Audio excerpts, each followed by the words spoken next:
I think I might just give one or two words about what happened in 1911. Most people will know it as a key turning point in modern Chinese history, but the precise details perhaps remain a little hazy. So, in 1911, the last Chinese emperor, we didn't know he was the last emperor at that point, but he was just a young boy, aged 8, was still on the throne. And his dynasty, the Qing dynasty, still ruled. It was the officially recognised government of China. But under the surface, a whole variety of things were bubbling, and we'll talk a little bit about what those things were in just a moment. But a lot of forces, social forces in China, came to a head in the autumn of 1911.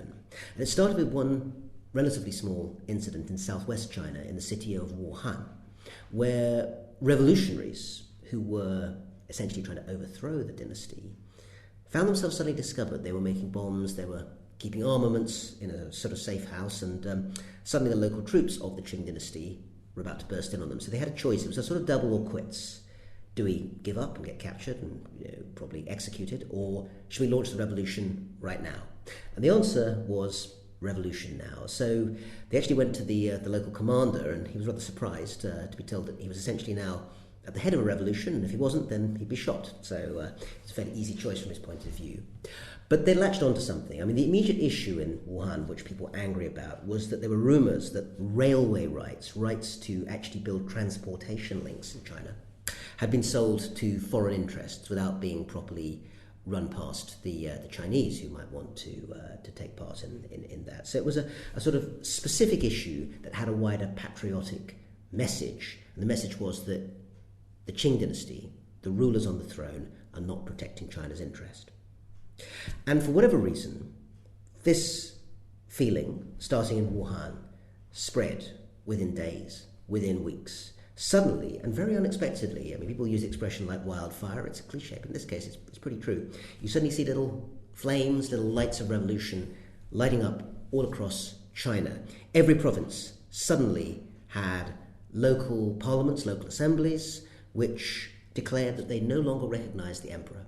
Instead, they wanted a republic, a completely different sort of government with an elected president.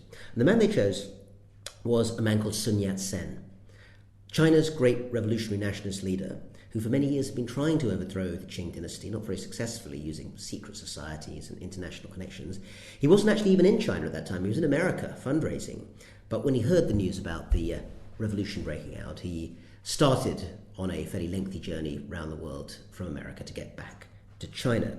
In the meantime, though, over and over again, local officials, local members of assemblies chose him, they elected him, they put his name forward and approved it as the proposed president of the new Republic of China.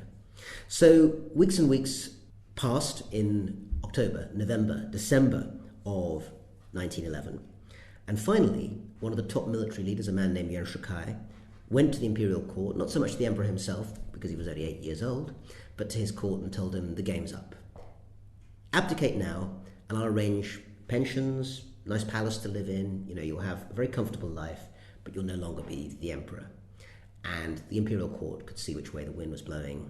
So finally, rather miserably, in February of 1912, the last emperor of China abdicated. He would live on for almost half a century more through turbulent days of the 20th century and into the rule of Chairman Mao, the major communist leader of the second half of this century, but he would never again rule on the so-called dragon throne over all China, and nor indeed would any other emperor. So that was the 1911 revolution, stretching into 1912. Unexpected start and ending up with the abdication of the last emperor. But why did it happen? What brought it about?